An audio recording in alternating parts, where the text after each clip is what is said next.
Bismillahirrahmanirrahim. Assalamualaikum warahmatullahi wabarakatuh.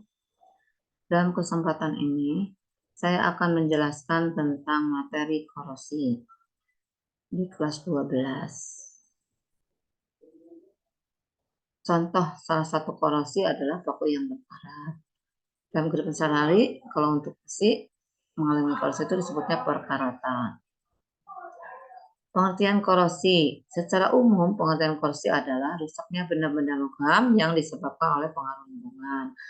Proses korosi dapat dijelaskan secara elektrokimia, misalnya pada proses perkaratan besi yang membentuk oksida besi. Nah, kita lihat proses perkaratan besi itu seperti ini.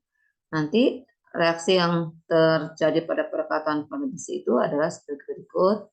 Pada anoda, Fe mengalami perubahan atau mengalami oksidasi menjadi Fe2+ tambah 2 elektron, di mana potensial reduksi adalah positif 0,44 volt. Pada katoda terjadi reduksi di mana O2 dengan adanya air ditambah 4 elektron menjadi 4 O-.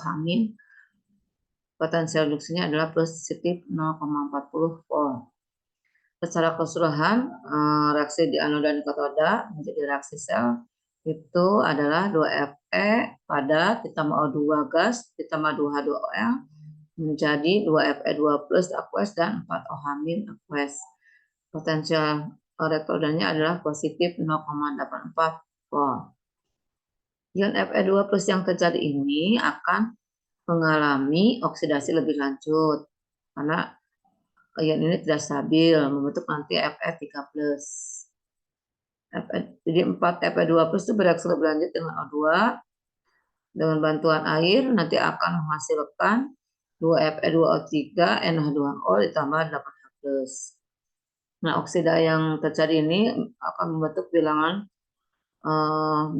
oksidasi untuk besi positif 3. Faktor-faktor yang menyebabkan korosi. Yang pertama, air dan kelembaban udara. Air merupakan salah satu faktor yang penting untuk berlangsungnya korosi. Udara lembab yang banyak mengandung uap air akan mempercepat proses korosi. Yang kedua, elektrolit. Air hujan banyak mengandung asam, sedangkan air laut banyak mengandung garam. Oleh karena itu, air hujan dan air laut merupakan penyebab korosi yang utama. Yang ketiga, permukaan logam yang tidak rata. Permukaan logam yang tidak rata memudahkan terjadinya kutub-kutub muatan yang akhirnya akan berperan sebagai anoda dan katoda. Yang keempat, terbentuknya sel elektrokimia. Jika dua logam yang berbeda potensial bersinggungan pada lingkungan berair atau lembab, dapat terbentuk sel elektrokimia secara langsung. Nah, itu faktor penyebab korosi. Nah, sekarang bagaimana cara mencegah korosi? Yang pertama, mengontrol atmosfer. Mengontrol atmosfer itu membuat lingkungan udara bebas dari oksigen dengan mengeluarkan gas CO2. Yang kedua, mencegah logam bersinggungan dengan oksigen di udara dan juga air. Di antaranya dengan A, mengecatnya, kemudian memberi oli atau minyak, C, memberi lapisan plastik, kemudian D, galvanisasi. Apa itu galvanisasi? Yaitu melapisi logam dengan seng. Lapisan seng dapat mencegah kontak langsung logam dengan oksigen dan air.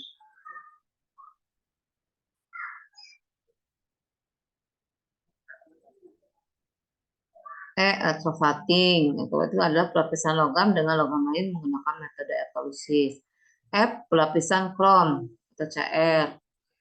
Lapisan CR ini mencegah kontak langsung logam dengan oksigen dan air. G, pelapisan timah atau SN. Lapisan SN dapat mencegah kontak langsung logam dengan oksigen dan air. H, Serardijing. Serardijing ini adalah mereaksikan logam dengan asam fosfat. Serardijing ini adalah mereaksikan logam dengan asam fosfat sehingga permukaan logam tertutup dengan fosfat atau Fe3PO4 2 kali. Yang ketiga, cara mencegah korosi itu adalah dengan perlindungan katodik. Penilaian katodik dilakukan dengan cara menghubungkan logam yang akan dilindungi dengan logam lain yang mempunyai potensi elektroda yang sangat rendah, biasanya Mg. Ketika terjadi oksidasi, logam yang dilindungi akan segera menarik elektron dari logam pelindung, sehingga oksidasi akan berlangsung pada logam pelindung tersebut. Demikian penjelasan tentang materi korosi. Semoga bermanfaat. Terima kasih. Assalamualaikum warahmatullahi wabarakatuh.